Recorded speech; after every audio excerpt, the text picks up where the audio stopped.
কলকাতা থেকে একদিনের জন্য যদি জঙ্গল, নদী, সুন্দর হোমস্টে আর বেশ কিছু সাইট সিন সবকিছু একসঙ্গে উপভোগ করতে চান, তাহলে আজকের এই ভিডিওটা আপনাদের জন্য। আজ আমি চলেছি ঝাড়গ্রামের কাছাকাছি গোপীবল্লভপুরে। এখানে থাকছে সুন্দর একটি হোমস্টে, চারপাশের প্রাকৃতিক সৌন্দর্য, নদীর ধারে সময় কাটানো আর আশেপাশে বেশ কিছু ঘোরার জায়গা। একদিনের ছোট্ট ট্রিপে এই জায়গাটা কেমন, আজকের ভিডিওতে সেটাই আপনাদের দেখাবো। তাহলে চলুন কলকাতা থেকে একদিনের এই সুন্দর জার্নিটা শুরু করা যাক।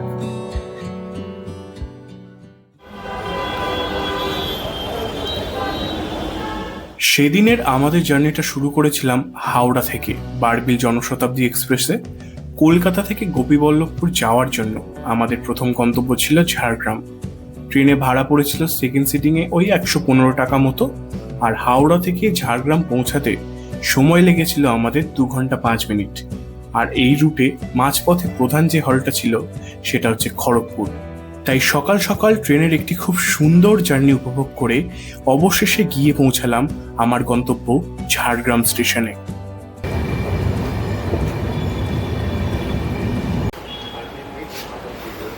হোমস্টেতে আগে থেকে জানিয়ে রাখা গাড়ি করে আমরা বেরিয়ে পড়লাম আমাদের গন্তব্যের উদ্দেশ্যে।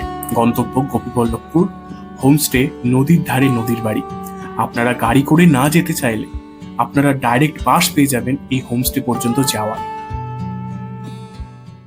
তবে আমি এই হোমস্টে থেকে গাড়ি নিয়ে ঝাড়গ্রাম স্টেশন থেকে তো এই হোমস্টেতে আসলাম। চাইলে আপনারা ঝাড়গ্রাম স্টেশনের বাইরে থেকে হেঁটে মাত্র 2 মিনিট গিয়ে বাস পেয়ে যাবেন। বাস সরাসরি গোপীবল্লভপুরে চলে আসে, আপনারা এখান থেকেও আসতে পারেন। এছাড়া ঝাড়গ্রাম স্টেশনের বাইরে থেকে 4 হুইলার বুক করেও আপনারা এখানে চলে আসতে পারেন। আপাতত চলে এসেছি, সামনেই রয়েছে এই আমার হোমস্টে, নদীর ধারে, নদীর বাড়ি হোমস্টে। সামনেই রয়েছে সুবর্ণরেখা নদী। চলুন ভালো করে হোমস্টেটা একবার আপনাদের ঘুরিয়ে দেখায়। নদীর বাড়ি হোমস্টে, এটাই হচ্ছে এন্ট্রান্স। তো নিচের রিসেপশন থেকে এন্ট্রি করে নিয়েছি। আমাদের কোন রুম দিয়েছে চলুন আপনাদের একবার দেখিয়ে দিই। আমরা সেকেন্ড ফ্লোরে রুম নিয়েছি, চলুন দেখাই কোন রুম। সেকেন্ড ফ্লোরে এই রয়েছে আমার রুম। রুমটা ঢুকে বেশ বড়ই লাগছে। যেহেতু আমরা 3 জন আছি তাই 4 বেডেড রুম নিয়েছি। এখানে 2 জন থাকতে পারবে, এখানে 2 জন থাকতে পারবে। যেহেতু এসি রুম, এসি রয়েছে, ফ্যান রয়েছে, খুব সুন্দর। এখানে একটি মিরর রয়েছে, আর মিররের সামনে কত সুন্দর সব এগুলো, হ্যাঁ প্যাঁচার মতন, এগুলো কাঠের তৈরি, খুব সুন্দর জিনিস রয়েছে। এই সাইডে একটি পেন্টিং রয়েছে, এখানে একটি তাক করা আছে যাতে আপনারা জিনিসপত্র রাখতে পারবেন। আর ঠিক এই নিচে এখানে রয়েছে ছোট্ট একটি ওয়ার্ড্রপ। এখানে একটি টি টেবিল রয়েছে যাতে আমাদের জিনিসপত্রগুলো রাখা হয়েছে। আর এখানে রয়েছে বেতের তৈরি একটি মোড়া। বেডের পাশেই রয়েছে বেড টেবিল, আর এখানে একটি ছোট্ট ডাস্টবিন দেওয়া, কিছু জিনিস যদি ফেলতে হয় এখানে ফেলতে পারবেন। আর এই রয়েছে বাথরুম। বাথরুমের দরজা খুলে ওয়েস্টার্ন কামোড রয়েছে, এখানে জিনিসপত্র রাখার একটা হ্যাঙ্গার রয়েছে, ছোট্ট একটি গিজার, শাওয়ার, কল, সমস্ত কিছু রয়েছে। আর এই রুমের সাথে কিন্তু অ্যাটাচ ব্যালকনি রয়েছে। তার আগে দেখিয়ে দিই, এখানে যে বেডের পাশে উইন্ডোটা আছে, উইন্ডোটা খুললে সুন্দর সুবর্ণরেখার ভিউ কিন্তু এখান থেকে দেখা যাবে। আর এই রুমের সাথে যে অ্যাটাচ ব্যালকনির কথাটা বলছিলাম, খুললেই দূরে দেখা যাচ্ছে সুবর্ণরেখা নদী। ওই যে দূরে ব্রিজ আছে, বর্তমানে তো ব্রিজের ওপর থেকে এখন মানুষ যাতায়াত করে গাড়িপত্র, কিন্তু অতীতে ছিল এখান থেকে একটা ফেরি সার্ভিস ছিল, মানে নৌকা করে এপার থেকে ওপারে মানুষ যেত। আর আমাদের হোমস্টের এটা হচ্ছে ডাইনিং এরিয়া, এখানে বসে আপনারা খাওয়া দাওয়া করতে পারবেন, আড্ডা মারতে পারবেন। এদিকে একটা বসার জায়গা রয়েছে, এইদিকে একটা মোড়াও রয়েছে। আর জায়গাটা কিন্তু খুবই সুন্দর। ওদিকে একটা ছোট্ট বেড রয়েছে, এখানে আপনারা চার্জিং পয়েন্ট সমস্ত কিছু পেয়ে যাবেন। এছাড়া এখানে একটা মিরর রয়েছে, খুব সুন্দর, সে হাই। আর এই ডাইনিং এরিয়া থেকেও কিন্তু ব্যালকনি অ্যাক্সেস করতে পারবেন। আর এই রয়েছে সুবর্ণরেখা নদী। বহুদিন আগে একটা লোকমুখে একটা কথা প্রচলিত ছিল, এই যে সুবর্ণরেখা নদী, এই নদীতে নাকি সোনা ভেসে যেত।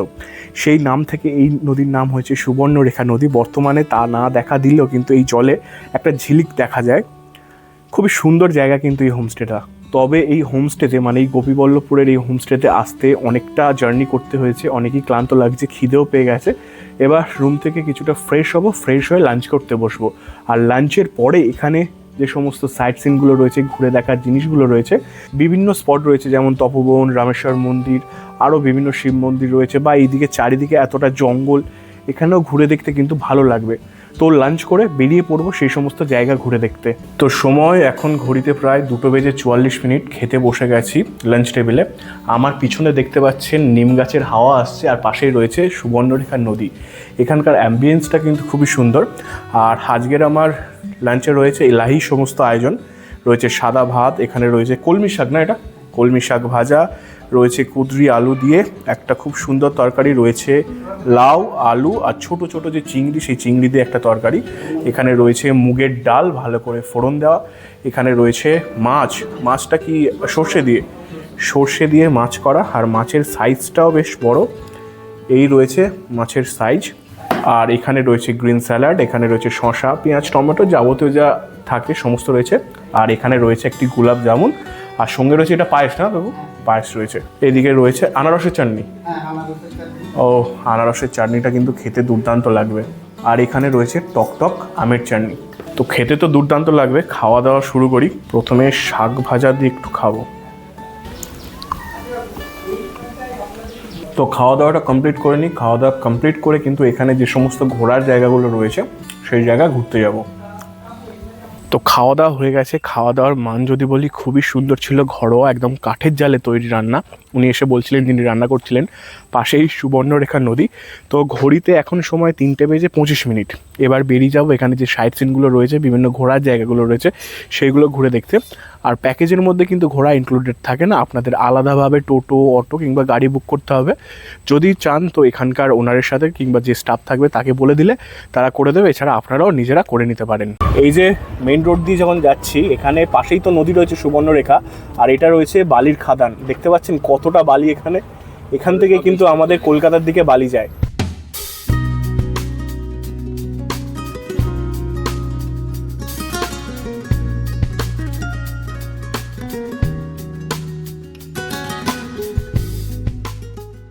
এই যে তপবনে যাওয়ার রাস্তাটা দুদিকে শাল গাছে ভর্তি, এই জন্যই তো ঝাড়গ্রামে আসা, চারিদিকে প্রাকৃতিক পরিবেশ। আর ইতিমধ্যে আমার মোবাইলে একটা অ্যালার্ট আসলো যে 30 থেকে 40 কিলোমিটার বেগে ঝড়ো হাওয়া আমাদের দিকে বয়ে আসছে। অ্যালার্টটা যদি একবার বৃষ্টি হয়ে যায় বাই এনি চান্স, আর এইদিকে চারিদিকে যে সবুজ, দেখতে কিন্তু দুর্দান্ত লাগবে। কি সুন্দর ওয়েদার বর্ষাকালে, এই জন্যই তো ঝাড়গ্রাম আসা। চারিদিকে শাল সেগুনের জঙ্গল, মাঝখান থেকে এই রাস্তা হেঁটে হেঁটে যাচ্ছি, দুর্দান্ত ব্যাপার একদম। প্রকৃতির ডাকে প্রকৃতির খোঁজে, ওয়েলকাম টু গোপীবল্লভপুর। চলে এসেছি তপবনে। এখানে লেখা আছে তপবন জঙ্গল এলাকায় বুনো হাতি রইয়াছে অযথা জীবনের ঝুঁকি নিয়ে। এই যে পাশের জঙ্গল আছে, এখানে না যাওয়াই শ্রেয়, কারণ দুর্ঘটনা ঘটে যেতে পারে।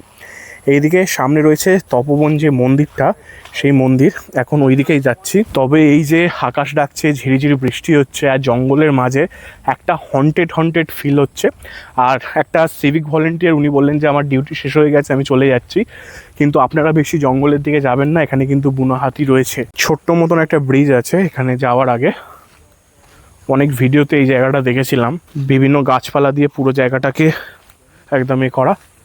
এই রয়েছে সামনে এই যে তপবন জায়গাটা, এটা ঝাড়গ্রাম জেলার গোপীবল্লভপুরের কাছে খুবই গুরুত্বপূর্ণ একটি ধার্মিক প্রাকৃতিক পর্যটন কেন্দ্র। অনেক মানুষ সারাদিনে এখানে ভক্তির জন্য আসে। তো বিশ্বাস অনুযায়ী মনে করা হয় যে মহর্ষি বাল্মীকি তার তপস্যা স্থল ছিল এই জায়গাটা, তিনি এখানে বসে রামায়ণের কিছুটা অংশ লিখেছিলেন। আর এখানে একটা জায়গা আছে যেখানে লব কুশের জন্ম হয়েছিল, এই রয়েছে ওই জায়গাটা যেখানে লব কুশের জন্ম হয়েছিল। এটা আপনার হচ্ছে তপোবন, বাল্মীকি দস্যু রত্নাকর ছিল। রাম নামে বিস্তারিত হয়ে মহারিষি বাল্মীকি হয়ে এইখানে রামায়ণ রচনা করেছিলেন রাম জন্মের আগে থেকে। কি রামায়ণ রচনা করেছিলেন না 7 কাণ্ড। তারপরে সেই রামায়ণ লিখেছিলেন, সেই সময় কাগজ কলম কালি ছিল না, তাল পাতার ছন্দে দিয়ে কাটায় কাটায় বর্ণনা করেছিলেন রামায়ণ পালি ভাষাতে। আর সেই পালি ভাষা রামায়ণ বাংলা থেকে ভারত সারা পৃথিবীর 400 কবি বিভিন্ন জাতিগত মতভাষায় প্রকাশ করলো। তারপর রামচন্দ্র জন্মগ্রহণ করে 14 বছর বনবাসে গেলেন। পঞ্চবটি বন থেকে লঙ্কা রাবণ সীতাকে চুরি করে নিয়ে গেল। প্রভু রামচন্দ্র বানরদের নিয়ে সাগর বেঁধে লঙ্কা কাণ্ড ঘটিয়ে রাবণকে বিনাশ করে মাকে অগ্নি পরীক্ষা করে অযোধ্যায় ফিরে রাজা হলেন।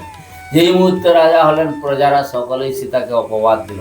আর সেই অপবাদের কলমকে প্রভু রামচন্দ্র মাতা দেবীকে তার রাজ্যের সীমানার বাইরে দূরদেশে এই বনবাসে দিয়েছিলেন, লক্ষণ ছেড়ে দিয়ে গিয়েছিলেন।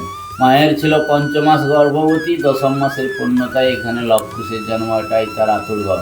মা দেবী নিজ হাতে আগুন জ্বালিয়ে বাচ্চাদের তাপ দিত, উষ্ণতা দিত। এইখানে 12 বছর ছিল লবকুশ, বেদ অধ্যয়ন, অস্ত্র শিক্ষা সব কিছু করেছিল। রামচন্দ্র অশ্বমেধের ঘোড়া নিয়ে পিতা পুত্রে এখানে যুদ্ধ হয়েছিল, যুদ্ধে পরাজয় অচেতন করেছিল লবকুশ। আর অচেতনের চৈতন্য বোধগম্য জাগিয়েছিলেন বাল্মীকি। কমণ্ডল জল সিঞ্চন করে তারপর সীতারাম লক্ষ্মণ সবার সঙ্গে শুভমিলন ঘটিয়ে মা সীতাকে রামচন্দ্র অযোধ্যায় নিয়ে যান। তবে দিন ফুরিয়ে এসেছে, যেতে হবে পরবর্তী গন্তব্যের জন্য। তো চলুন যাওয়া যাক পরবর্তী গন্তব্যের দিকে।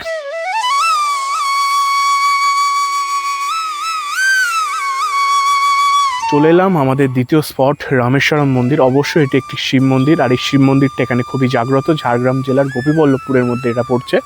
আর এখানে এসে দেখতে পাচ্ছি অনেক কটা নন্দী ষাঁড় ভগবান মহাদেবের দিকে মুখ করে তাকিয়ে আছে, যদিও ওই দিকেই মুখ করে ওরা তাকিয়ে থাকে। লোককথা অনুসারে ভগবান শ্রীরাম তার বনবাসের সময় সুবর্ণরেখা নদীর তীরে এখানটায় শিবলিঙ্গ করে তিনি প্রতিষ্ঠা করেছিলেন। সেই থেকে এই জায়গার নাম হয় রামেশ্বরম মন্দির।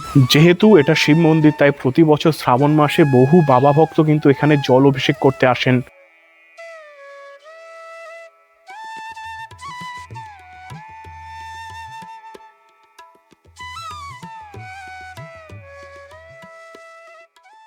টোটো করে যাচ্ছিলাম আমাদের পরবর্তী গন্তব্য।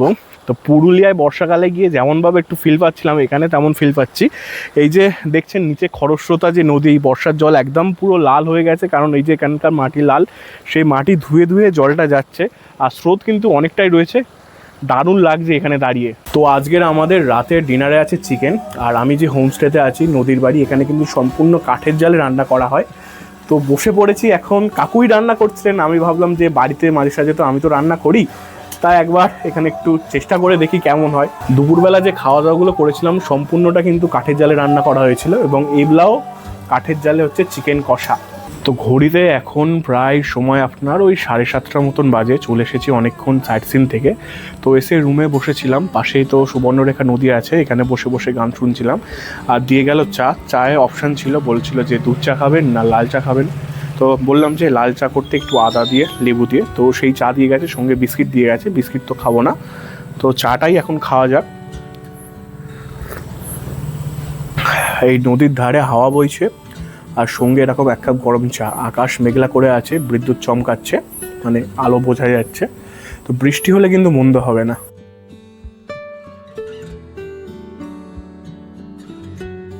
সময় প্রায় এখন রাত 10টা। তো বেশ খানিকটা ঘুমিয়ে গিয়েছিলাম। বাইরে ঝিরিঝিরি বৃষ্টির আওয়াজ, আর এই যে পাশের নদীর যে হাওয়া। কারেন্ট কিন্তু চলে গেছিলো, যেহেতু এটা জঙ্গলমহল এরিয়া না, কারেন্ট সচরাচর আসে না। এখন কারেন্টটা এলো তাই ডিনার করতে যাচ্ছি। কারেন্ট না থাকা সত্ত্বেও কিন্তু পাখা চলছিল না, লাইট ছিল না, কিন্তু যেহেতু নদীর পাশে পুরো হোমস্টেটা না, নদীর যে মিষ্টি হাওয়াটা পুরো আসছিল রুমের মধ্যে। আর পাশেই তো বড় বড় গাছ আছে। তো এখন যেহেতু সময় প্রায় হয়ে গেছে ডিনার করা, সেই জন্য ডিনার করতে যাচ্ছি। তো চলুন একেবারে ডিনার টেবিলে আপনাদের সঙ্গে দেখা হবে। তো বসে গেছি ডিনার টেবিলে। ডিনারে আজকে আছে রুটি। জিজ্ঞেস করা হয়েছিল যে রুটি খাবে না ভাত খাবে, তো রুটি বলে দিয়েছিলাম। রুটির সঙ্গে রয়েছে কাঠের জালে তৈরি করা চিকেন, বেশ অনেকটা পরিমাণেই চিকেন রয়েছে বাটিতে। আর রয়েছে একটি সবজি, সবজিটা আলু, কড়াই, গাজর বিভিন্ন জিনিস দিয়ে তৈরি করা। আর সঙ্গে রয়েছে স্যালাডে পেঁয়াজ আর কাঁচা লঙ্কা। তো খাবারটা মনে হচ্ছে তো বেশ ভালোই হবে। দুপুরে খাবার দাবার করেছিলাম বেশ ভালো। প্রথমে এই যে সবজিটা আছে এটা দিয়ে খেয়ে দেখব।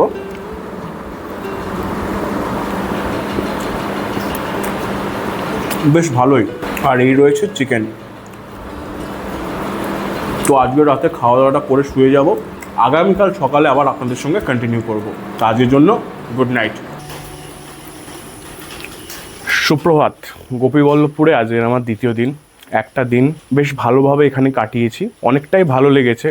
এখানকার যে শান্ত পরিবেশ, আনন্দের সাথে কাটিয়েছি। পাশে নদী রয়েছে, সুবর্ণরেখা নদী, নদীর ধারে নদীর বাড়ি হোমস্টে। তো গতকাল বলেছিলাম যে আজকের আপনাদের এই প্রপার্টিটা ঘুরিয়ে দেখাবো, কেমন কি রুম রয়েছে, কেমন কি ট্যারিফ রয়েছে, কলকাতা থেকে এসে কোথায় নামবেন, সমস্তটাই। তো চলুন প্রপার্টিটা একবার আপনাদের দেখিয়ে নিয়ে এবার। আর কাল রাত থেকে না সেই অনবরত বৃষ্টি হয়েই যাচ্ছে, গাছের পাতা দিকে টিপ টিপ করে জল পড়ছে। পাশেই এরকম একটা নদী বয়ে যাচ্ছে যাতে স্রোত রয়েছে, দারুণ লাগছে। কিন্তু সেকেন্ড ফ্লোরে এই যে পাশের রুমটা আছে, এই রুমে আমরা আছি, তার পাশে রয়েছে আরেকটি রুম। এই রুমটা আপনাদের একবার দেখাই চলুন।